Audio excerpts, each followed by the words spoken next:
Hello and welcome to 3.2 Lab 3. Go ahead and open up this file in your browser in Visual Studio, fill in the student section, and let's dive in.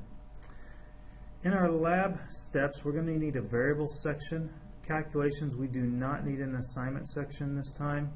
We're going to do those on the fly, and we need an output section. Then in our variables section, we need these 10 variables, results 1 through 10. So go ahead and go into your variable section and type those in, so those variables, and we're going to assign values to it through the calculation. Like I said earlier, we don't need an assignment section. So here's what we're going to do. We're going to perform these calculations in the appropriate variables, like results 1, for example.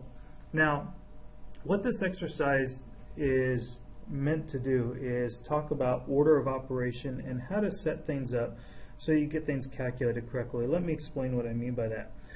You may, in your program, at some point, build a formula for figuring out some sort of calculation. A lot of times, though, I mean, here we're using raw numbers, but a lot of times those numbers come from other sources, and you may not know what those numbers are. They may come from a database or from the end user, and you may not know what those numbers are. For example, let's say you're creating a mortgage application to figure out what the percentage of interest that paid over a lifetime, and you're asking the end user or the database what's the value of the loan, what's the percentage we're using. So it's different numbers every time. We want to make sure we get our formula correct to get the right calculation. So this is when order of operations comes in handy, and knowing when to use parentheses and when not to use parentheses, so on and so forth. So what we're going to do is I have some raw calculations in here, and some of these you can use parentheses on. It's not going to change the output.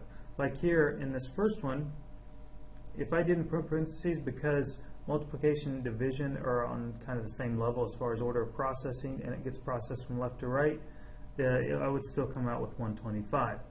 But this just forces the multiplication to happen first before the division. So sometimes you want to do that. Now, what we're going to do is we want all of our calculations, we're going to put this information like I did in results 1 in, and we want it to come out to be 125. We want this next one to come out to be 23, and so on and so forth.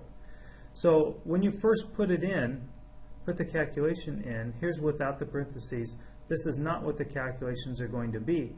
They're going to be different when you first put them in. So what I would encourage you to do is when you assign it, now do it without the parentheses. I have the parentheses already in because I've done this assignment, but do it without the parentheses, and then come back and take a look and see what the results are in your output section. And then we'll go one at a time and fix it. So then what you need to do is you need to document right, okay, 25 times 10 divided by 2 is going to equal results 1, results 2, all the way so on and so forth, and they should match up what they're going to do. I actually need to get rid of that one. Okay, so let me refresh my screen. So, what we need to do here is decide where to put parentheses. So if we want this to come out to be 125, it does. We don't have to put parentheses in, but we could. Same thing with this other one. Remember, multiplication happens before addition and subtraction, so it's 4 times 5. Plus 3 is 23. Here, in order to get the number 35, we had to put parentheses around the 3 and 4 to force that to happen first. So 3 plus 4, 7 times 5 is 35. Here, straight across, 1 plus 2 is 3, plus 3 is 6, minus 4 is 2, plus 5 is 7. In order to come out with negative 3, we had to put parentheses around to have the subcalculations happen first. 1 plus 2 plus 3, so that's 6. 4 plus 5 is 9, 6 minus 9 is negative 3. And then 20 times 10 divided by 2, 100. And then 2 divided by 3 times 3 times 3 is 6. We need to actually change this one here to actually get it to come out to be 0.666 all the way across. I'll do that in just a second, but let me skip over that. In order to get it to come out to be 0.074, what we had to do is we had to put the parentheses around the multiplication here to get it to be 3 times 3 is 9, times 3 is 27, 2 divided by 27 is 0.074, 074, yada, yada, yada. And then here on the last one, to get it to come out to be 0, we had to put parentheses around the 2 minus 2 to get that to be 0, because anytime you multiply 0 times 2, it comes out to be 0. Otherwise, it would have been 2 times 2 is 4, minus 2, this would have come out to be 2. So if we go back up to here, we need to put parentheses around here to get this to work. Now, and I would encourage you to play with this. So, for example, if I come up here and I do, around just 2 of these, so I'm forcing that to happen first.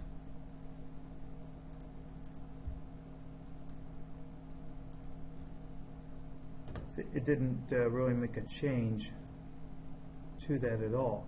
So I encourage you to play with it to just see how is this going to work to get this to come out.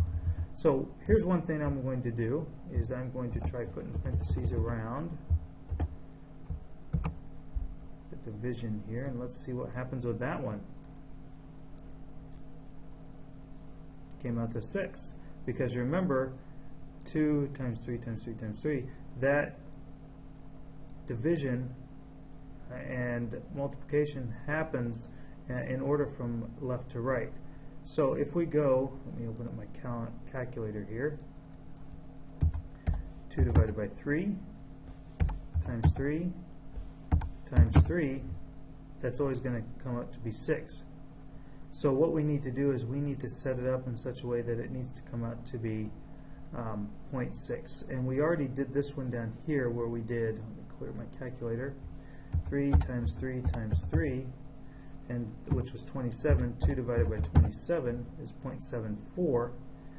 So perhaps what we need to do is 3 times 3, which is 9, and then we have 2 divided by 3, which is 0.6. If we multiply that by 9, we're still going to get 6.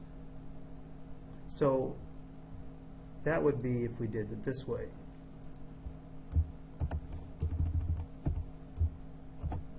Let me refresh my screen here. See, it still comes out to be 6. Okay. So let's try putting parentheses in a different spot.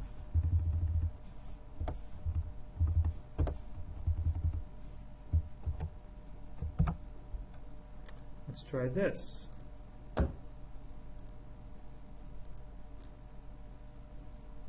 that still comes out to 6 by doing 2 divided by 3 times 3 times 3. So we did, let me clear this, 2 divided by 3 times 3 times 3. So perhaps we can do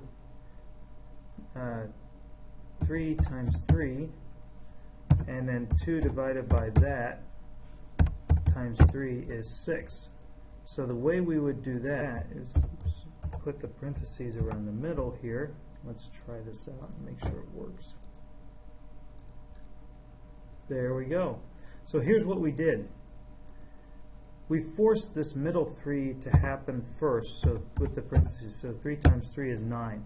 So then the resulting calculation from left to right is 2 divided by 9, which comes out to 0.22222, and then multiply that by 3 is 0.66667 eventually.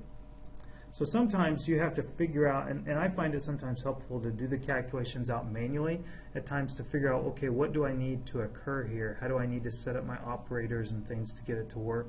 And then I run it through testing, just like you just saw with just different operators and stuff to figure it out. If you have any questions, let me know, and happy coding.